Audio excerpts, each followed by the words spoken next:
এই পৃথিবীতে 2,24,000 নবী রাসূল পয়গম্বর আগমন করেছেন। তার মাঝে আপনি কোন নবীর উম্মত? আপনি কোন রাসূলের উম্মত? আপনি কি নবীর উম্মত না রাসূলের উম্মত?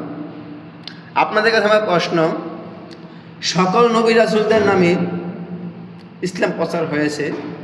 মুসা আলাইহিস সালাম, নূহ আলাইহিস সালাম, নূহ আলাইহিস সালাম, ঈসা আলাইহিস সালাম, কয়টি নাম উদাহরণ দিলাম। তেমনিভাবে সকলের নামের উপরে ইসলাম প্রচার হয়েছে। তাহলে আপনি কোন ইসলাম অনুসারী? আপনি কোন ইসলাম অনুসরণ করেন? এত লক্ষ লক্ষ হাজার হাজার ইসলাম থাকা সত্ত্বেও আপনি কোন ইসলামকে স্মরণ করেন? আপনি কি আমার রাসূল ইসলাম অনুসরণ করেন? যদি রাসূল ইসলাম অনুসরণ করেন, রাসূল ইসলামে কখনো বলাৎকার হয় না, নষ্টামি হয় না, হিংসা অহংকার হয় না, রাসূল ইসলাম কখনো ভোগ করে না, রাসূল ইসলাম ত্যাগ করে। তাহলে আমার রাসূল যে ইসলাম প্রচার করেছেন, আমার রাসূলের ইসলামটা কোনটা? আপনার কাছে প্রশ্ন, আপনি কোন ইসলামে আছেন? রাসূলের ইসলামটা হলো মুহাম্মদী ইসলাম। মক্কা নগরীতে সবাই মুহাম্মদ নামে জানতেন, মুহাম্মদ নামে ডাকতেন। তিনি যে ইসলামটা আমাদেরকে দিয়ে গেছেন, সেই ইসলামটা হলো মুহাম্মদী ইসলাম।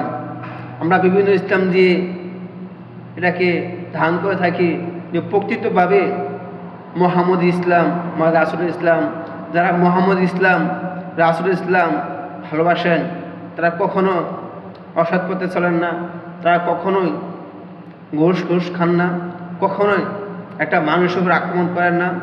মুহাম্মদ ইসলাম অনুসারীরা কখনো প্রতিশোধ নেয় না, সবাইকে ক্ষমা করতে ভালোবাসে। এটাই হচ্ছে রাসূলের আদর্শ, রাসূলের ধর্ম। রাসূলের জীবনে কখনো কারো উপর একটা থাপ্পড় মেরেছেন এমন কোনো কিতাব কেউ দেখাতে পারবেন না। রাসূল কারো উপরে প্রতিশোধ নিয়েছেন কেউ বলতে পারবেন না। রাসূল নয়, কোনো সাহাবী কারো উপরে কোনো প্রতিশোধ নেন নাই। আজ তাকলে দেখবেন আমাদের মতো ভদ্রলোকেরা আমরা শ্রেষ্ঠ নবীর উম্মত দাবি করি, কিন্তু আমরা রাসূলের আদর্শ ধারণ করতে পারি নাই। যদি ধারণ করতে পারতাম, তাহলে মানুষকে এইভাবে অপমান, লাঞ্ছিত, বঞ্চিত করতে পারতাম না, মানুষকে এইভাবে কষ্ট দিতে পারতাম না, মানুষকে কাঁদাতে পারতাম না, মানুষের ঘরের পরিশোধ দিতে পারতাম না, মানুষের সম্পদ ভোগ করতে পারতাম না। আমরা ইসলামের নাম দিয়ে মানুষের সম্পদ, টাকা পয়সা ভোগ করতে ভালোবাসি। রাসূল ভোগ করেন নাই, কোনো সাহাবী ভোগ করেন নাই, তাহাবী ভোগ করেন নাই। সকল ত্যাগ করে ভালোবাসা, সকলেই ত্যাগ করেছেন। এই ত্যাগের বিনিময়ে আল্লাহ এবং আল্লাহ রাসূলকে সন্তুষ্ট করেছেন। ওরা স্ত্রী, পুত্র, ছেলে মেয়ে, মা বাবা সব কিছু ফালাই দিয়া এক দেশ থেকে অন্য দেশে ভ্রমণ করেছেন। শুধু আল্লাহর সন্তুষ্টির জন্য ওরা জীবন যৌবন এবং জীবনের যা কিছু চাহিদা আছে সব কিছুই আল্লাহর নামে বিলীন করে দিয়েছেন।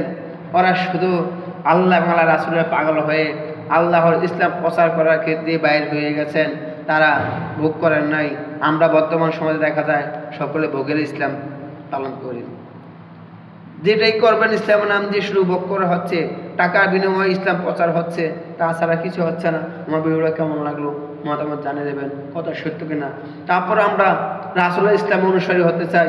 আল্লাহ সবাইকে রাসূলের ইসলামের অনুসারী করে দাও। আল্লাহ আমাদের যে নবীজি আমাদের ছাড়া জান্নাতে প্রবেশ হবে না, আমরা সেই নবীর উম্মত হতে চাই। আমরা সেই নবীজিকে ভালোবাসি। আমরা আল্লাহর কাছে জান্নাত চাই না, জাহান্নাম চাই না, আমরা আমাদের রাসূলের কদম মোবারক চাই, রাসূলের প্রেম চাই, রাসূলের ভালোবাসা চাই। আমরা রাসূলকে চাই। আমাদের রাসূলকে পেলে আমাদের আর কিছুই লাগবে না।